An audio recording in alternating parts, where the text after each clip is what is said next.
affected by the cost of living. They were Ed and Dan, and here's what they had to say. Ultimately, pubs and bars like the kind that Ed and I own are the hearts of communities in places like Ipswich and Chelmsford. Our bar has always been considered a community bar. We've had a lot of people there make new friends and meet new people. Yeah.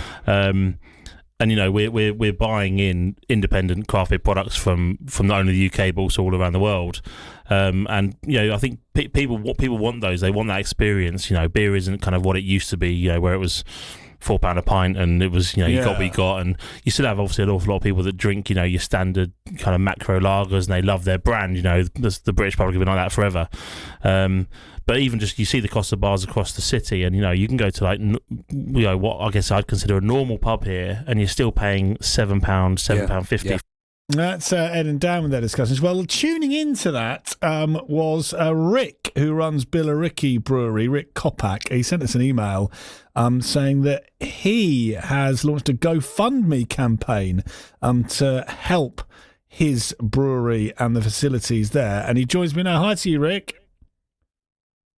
Hi, Ben. Thanks for having me on the show. No worries. Thanks for messaging in. Thanks for listening, and thanks for messaging in. So you're basically agreeing with everything Ed and Dan had to say about the issues facing hospitality and businesses like yours.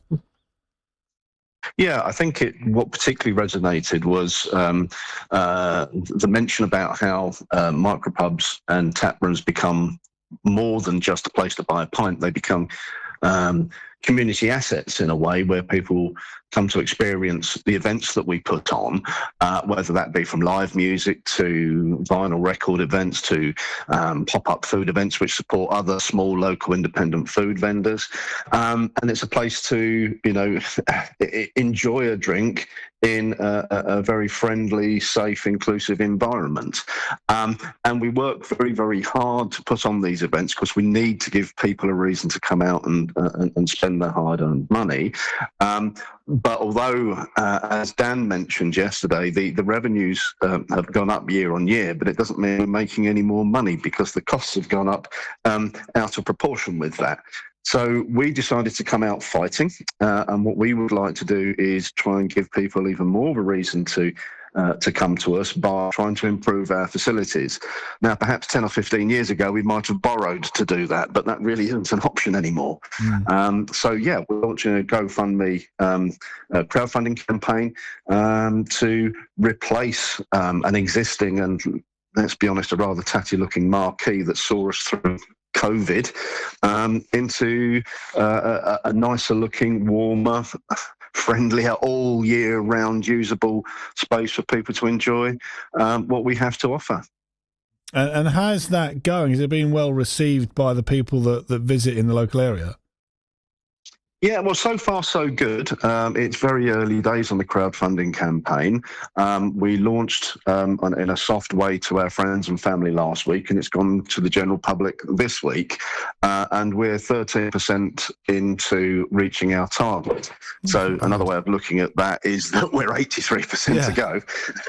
Yeah, but it's 87% to go. Yeah, it's a good start there. Do you feel saddened having to ask in this way, and feel as though you'd like to, as you say, make a bit of profit, save up, and then build it, but you just don't feel there's any other way you can do it?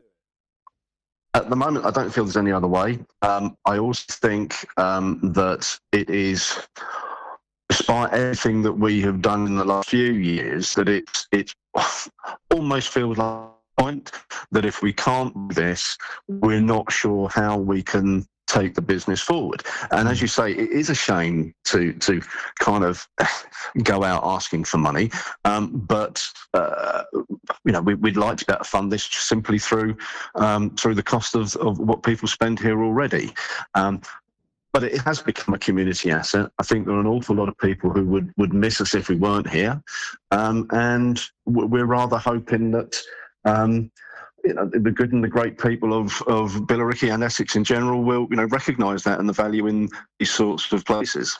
You've got a beer festival coming up as well, Rick?